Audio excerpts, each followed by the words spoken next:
Okay, part 4 of why your head gaskets fail on a tuned truck.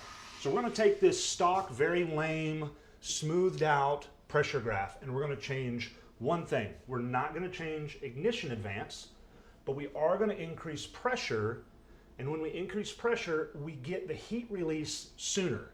So we start injection at 10 degrees, and because we increase the pressure, we move that the end of injection, and therefore all of this stuff shifts up. And now instead of having a peak cylinder pressure at about, let's say, 8 degrees after top dead center, now, because we've increased pressure and we've got the whole thing to happen sooner, we've now got peak cylinder pressure, let's say 2 degrees after top dead center. So it's still after top dead center, but it's pretty close up there. And we really want that peak cylinder pressure to be after top dead center.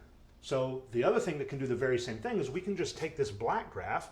Hopefully you guys can sort this out, but if we just take this black graph and we shift it over another 5 degrees and add advance, we move our peak cylinder pressure and our heat release up.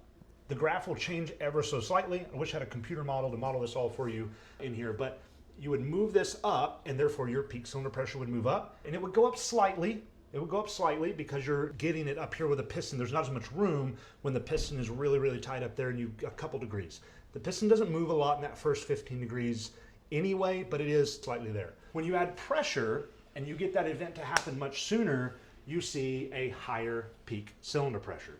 So again, when we add pressure to any given pulse width, we're going to put more fuel in, which is a higher peak anyway, and we move the event up. We quicken how fast that heat starts being released, and it's just kind of a compounding effect. That's part 4. That's take 2 of what if we happen if we just add more injection pressure.